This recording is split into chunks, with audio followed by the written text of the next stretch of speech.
और उनसे बातचीत करेंगे अमीश देवगन जी। चलिए जी, बहुत बहुत स्वागत है न्यूज 18 इंडिया के इस मंच के ऊपर। जोरदार तालियां जरूर बजती रहनी चाहिए।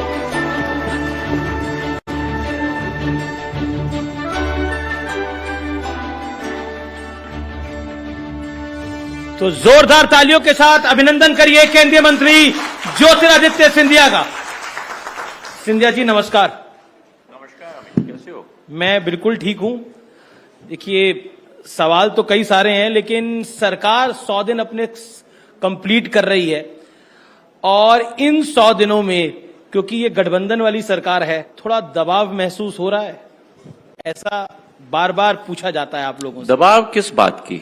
हमारी सोच, विचारधारा, देश की प्रगति, देश का विकास, प्रधानमंत्री जी के नेतृत्व में भारत को आत्मनिर्भर बनाना है, भारत को विकसित बनाना है 2047 तक, और भारत को विश्व गुरु के रूप में विश्व पटल पर एक नक्षत्र की तरह हमें उभारना है।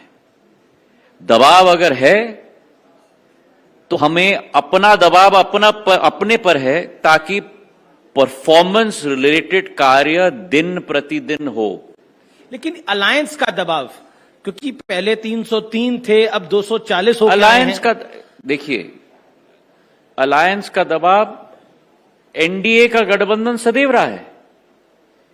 ये पहली बार नहीं है जब गठबंधन बन रही है। देखिए, एनडीए की गठबंधन सदैव रही है और एनडीए के गठबंधन के नियम और असूलों के अनुसार सदैव इस गठबंधन ने कार्य किया है प्रधानमंत्री जी के नेतृत्व में। लेकिन 303 थे बीजेपी के अपने बूथ थे, इस बार 240 है। सभी को साथ में, क्या प्रधानमंत्री जी ने क्या बोला है अमीश जी?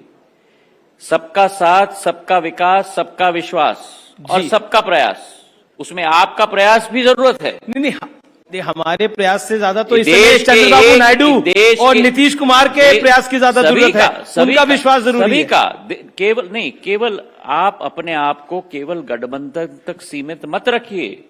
अगर देश को विकसित भारत के रूप में परिवर्तित करना है तो 140 करोड़ देश के जनता और जनार्दन को संकल्पित होकर उस भारत की एक नया उदय प्रधानमंत्री जी के नेतृत्व में हमें मिलकर करना होगा। तीसरी बार नरेंद्र मोदी देश के प्रधानमंत्री बने हैं, ये ऐतिहासिक है। तीसरी बार बीजेपी का शासन आया है, ये भी ऐतिहासिक है।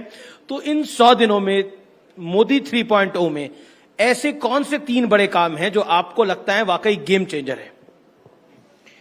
पहले तो मैं कहूंगा कि इस देश में कभी भी 11 लाख करोड़ का कैपेक्स का प्रोग्राम इस देश के इतिहास में कभी नहीं हो पाया है।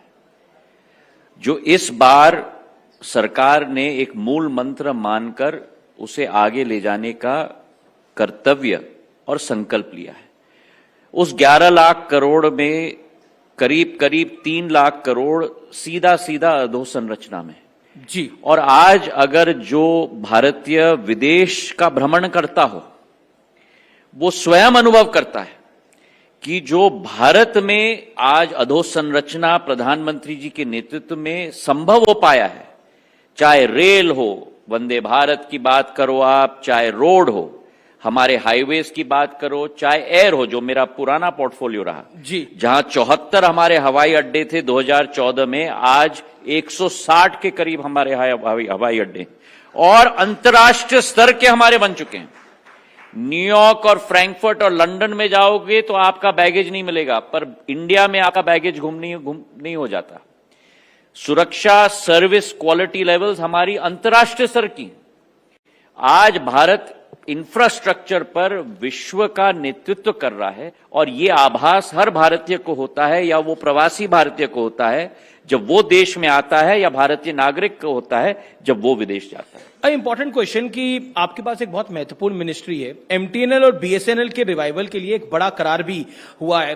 क्या आपको लगता है कि एमटीएनएल और बीएसएनएल अपनी पुरानी साख को हासिल कर पाएंगे? ये सवाल जो हमारी सोच के दूर दराज इलाकों में उनकी कनेक्टिविटी, हमारी सोच और विचारधारा क्या है? टेलीकॉम के क्षेत्र में, जैसे नागर विमानन के क्षेत्र में, हमारे देश में कम से कम 3 प्लेयर्स होने ही चाहिए। अंतर्राष्ट्रीय जगत में कई देशों में इससे भी कम है। पर कम से कम भारत में इतना विस्तृत देश है, इतने हमारे उपभोक्ता हैं, तीन से कम तीन से तीन तो प्लेयर्स होने ही चाहिए। और उसमें बीएसएनएल का एक बहुत महत्वपूर्ण एक दायित्व भी होता है। बीएसएनएल ने ये संकल्प लिया प्रधानमंत्री जी के दिशा निर्देश में कि 4G की टेक्नोलॉजी हम नवीन आधारित करेंगे, तो वो टेक्नोलॉजी हमारे 4G स्टैक को भारत आत्मनिर्भरता के आधार पर अपना टेलीकॉम इक्विपमेंट के आधार पे ही इंटरनेशनल क्वालिटी ऑफ सर्विस हमारे उपभोक्ता को हम लोग देंगे। इस संकल्प को लेके हम आगे बढ़े हैं। 1.5 साल 2 साल हमें लगे हैं अपनी डोमेस्टिक टेक्नोलॉजी को उत्पन्न करने के लिए अमीश, पर आज इस मंच से मुझे बड़ी खुशी है आपको कहते हुए प्रधानमंत्री जी के नेतृत्व में हमारा 4G स्टैक रेडी है। 4 कोर होते हैं देश के चारों कोने में, हमारे चारों कोर फंक्शनल हैं। हमारा संकल्प है कि अगले साल के मध्य तक बीएसएनएल 1 लाख टावर 4G के लगाकर हमारे उपभोक्ताओं के लिए तैयार हो जाएगा न्यू क्वालिटी और सर्विस के साथ। जी चलिए अब और वहीं जी देश के अंदर दूसरे जितने भी हमारे प्लेयर्स हैं, मैं उनको भी साधुवाद देना चाहता हूं। विश्व का सबसे जल्द 5G रोल आउट विश्व में कहीं भी हुआ है तो वो भारत में हुआ है, जहां 21 महीने में 4.5 लाख हमारे बीटीएस टावर्स पर लग चुके हैं और 98% देश का पूरा 5G के अंतर्गत आज आ चुका है। एक कंज्यूमर के लिए मैं सवाल पूछ रहा हूं, ये टैरिफ क्यों बढ़ता जा रहा है लगातार, इस पर आप क्या कहना चाहते हैं? कोई कैपिंग लगेगी? मैं धन्यवाद देना चाहता हूं आपको यह प्रश्न पूछने के लिए, और इसके लिए आपको जो वर्तमान की पद्धति है उस पर हमें थोड़ा समझना होगा। पहले 5G नेटवर्क लेआउट करने के लिए पिछले 3 वर्षों में करीब 4.5 लाख करोड़ रुपए का निवेश हुआ है। जी, किसी भी इंडस्ट्री में निवेश होता है तो उस इंडस्ट्री की रिटर्न भी होनी चाहिए। 4.5 लाख करोड़ निवेश अधोसंरचना में टावर्स लगाने के लिए, कोर लगाने के लिए, रेडियो एक्सेस नेटवर्क लगाने के लिए, बीटीएसएस लगाने के लिए, रेडिएट करने के लिए, इंस्ट्रूमेंट्स लाने के लिए एक मामूली सम नहीं होता। दूसरी बात, अगर 2014 में आप देखें तो पर मिनट हम लोगों का टैरिफ होता था 50 पैसे पर मिनट। आज टैरिफ क्या है? 3 पैसे पर मिनट, मतलब 95% गिरावट हुई है पिछले 10 वर्षों में। और वहीं डेटा की अगर आप बात करो तो 1 GB डेटा भारत के अंदर 285 रुपए होता था 2014 में। आज वही 1 GB डेटा 9 रुपए 85 पैसे हो चुका है। जी, 90% गिरावट हुई है।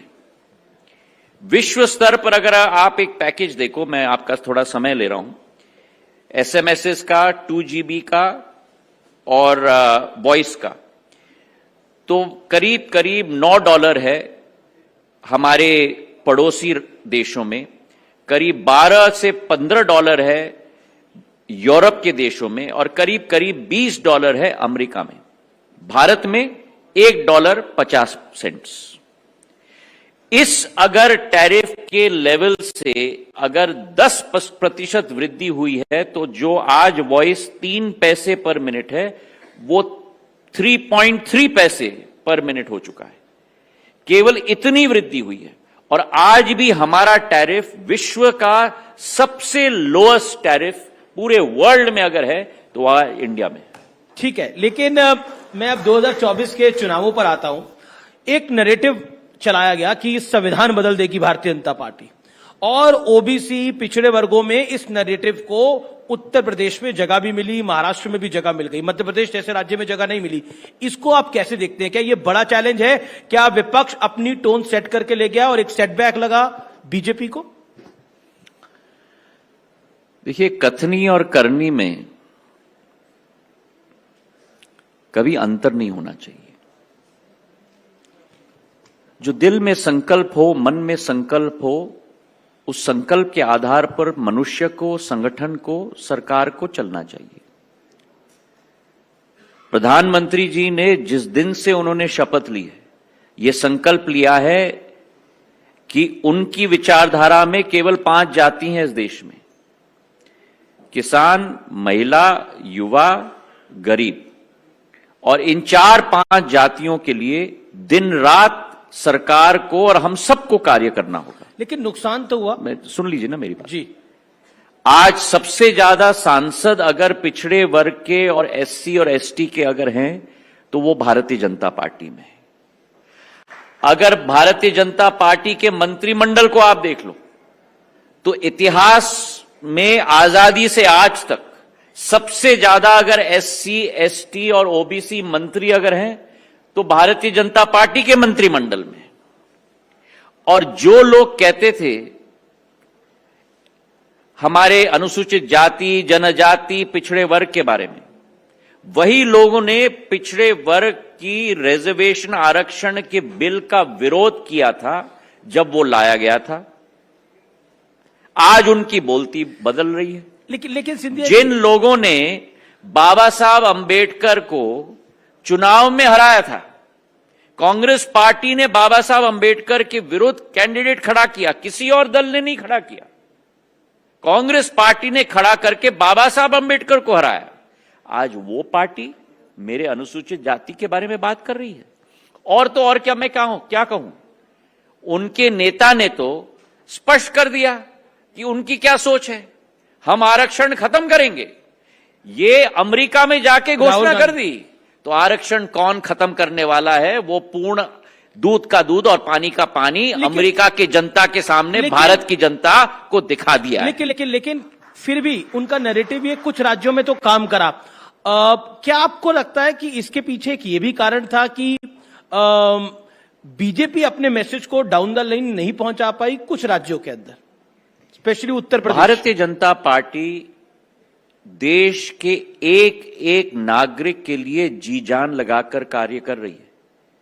अगर आप देखो, जो पिछले 10 वर्षों में पूरा काया पलट चुका है। मैंने आपको अधोसंरचना की बात की, 90,000 किलोमीटर के हाईवे थे, आज 1.5 लाख किलोमीटर के हाईवे। रेल रोड्स की आप बात करो, हाईवेज की आप बात करो, 11 किलोमीटर बनते थे, आज 33 किलोमीटर बन रहे हैं। उज्ज्वला योजना में करीब करीब हमारी 10 करोड़ महिलाओं को गैस का कनेक्शन दिया गया है। किसान सम्मान निधि की योजना के आधार पर देश के 12 करोड़ किसान के खाते में डायरेक्ट आज 6,000 रुपया हर वर्ष पहुंच रहा है। बीच में लाइन काटने वाला कोई बचा नहीं है अब। अच्छा जी। आयुष्मान कार्ड योजना के तहत 28 करोड़ लोगों को, जिनके घर में कोई और देखने वाला नहीं था, आज भारतीय जनता पार्टी, प्रधानमंत्री जी मोदी जी की सरकार ने 5 लाख रुपए का कवरेज उनको दिया जी। ये चीजें मामूली चीजें नहीं है कि जो हम मुंह से शब्द निकाल दें।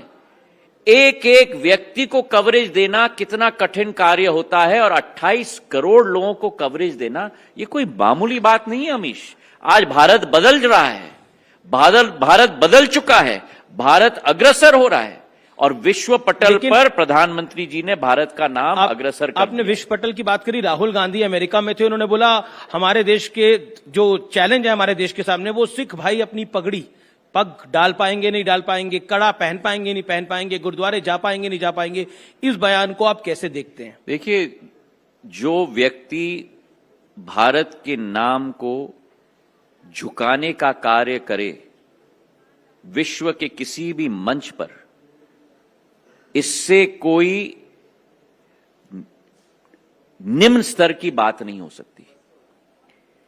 आज जिस पार्टी ने मेरे सिख समाज के विरुद्ध नरसंहार किया था, जिस पार्टी ने ऑपरेशन ब्लू स्टार किया, आज वो मेरे सिख भाइयों की बात कर रहे हैं, और वो भी सरासर झूठ।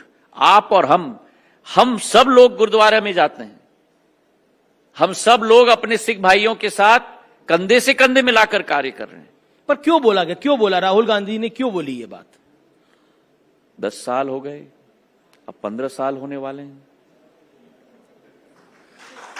लेकिन वो तो कह रहे हैं अब देखिए अब हम डबल हो गए हैं, पहले 45-42 होते थे, अब 98-99 हो गए हैं। अरे भाई, खड़गे नहीं ने तो ये भी बोला। देखिए मुझे कोई कठिनाई नहीं, मैं कांग्रेस पार्टी को बधाई देना चाहता हूं कि उनके नंबर 52 से अब 99 हो गए, ठीक है, उनको बधाई देता हूं। पर उनको यह भी निवेदन करना चाहता हूं, और मैं निवेदन करना चाहता हूं कि असलियत को पहचानें। और असलियत क्या है अमीश? असलियत यह है कि अगर आप कांग्रेस पार्टी के 2014 के आंकड़े ले लो,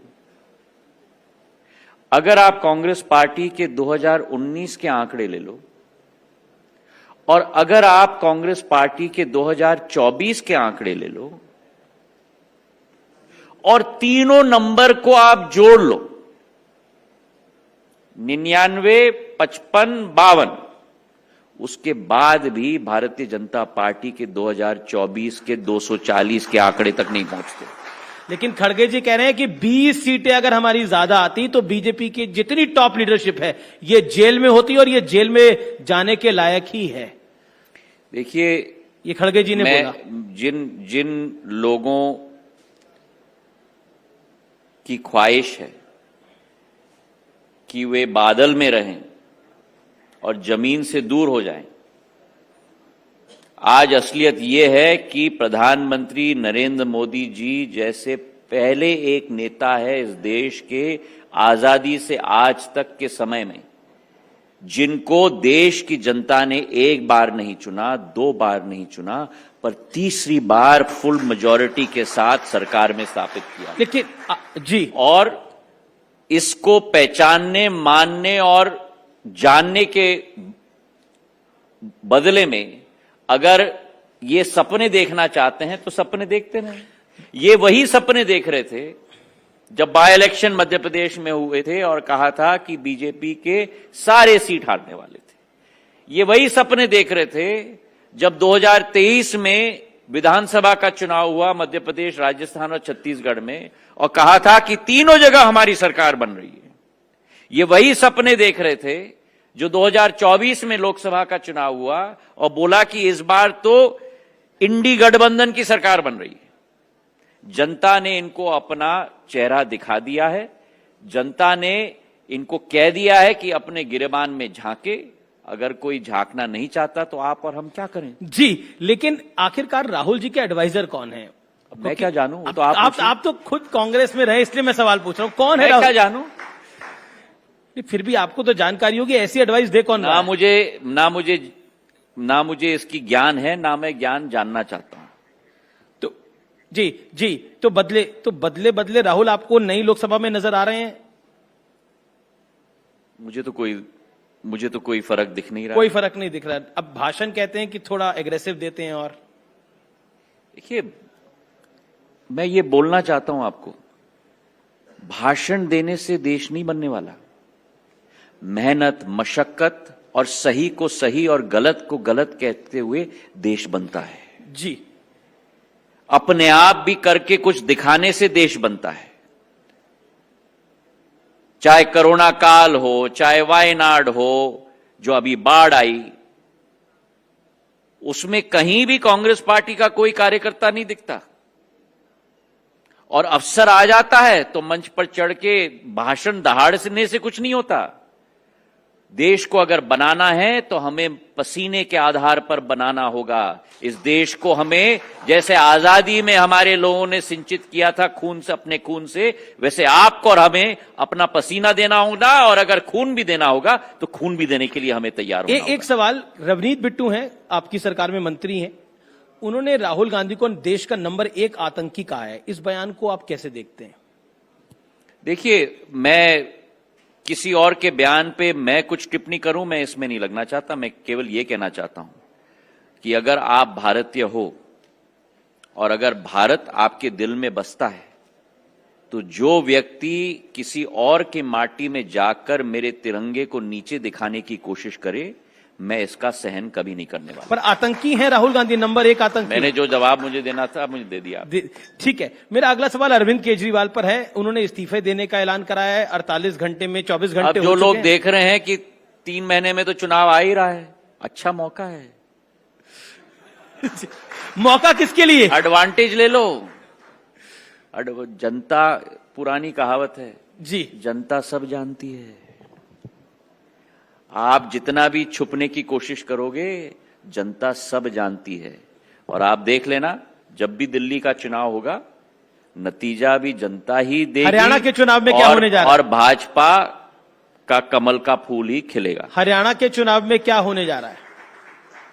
मेरा तो पूर्ण विश्वास है कि चाहे हरियाणा हो, चाहे महाराष्ट्र हो, सभी राज्यों में प्रधानमंत्री जी का नेतृत्व और राज्य स्तर के नेतृत्व के आधार पर भारतीय जनता पार्टी को पूर्ण बहुमत और आशीर्वाद प्रदेश की जनता की तरफ से मिलेगा। बहुत बहुत शुक्रिया सिंधिया जी, आप हमारे मंच पर बहुत आए, आपने धन्यवाद अपनी अमित। बात को रखा। बहुत बहुत धन्यवाद। बहुत बहुत कृपया आप कुछ देर के लिए मंच पर बने रखेगा और मैं अनुरोध करूंगी न्यूज़ 18 इंडिया और हिंदी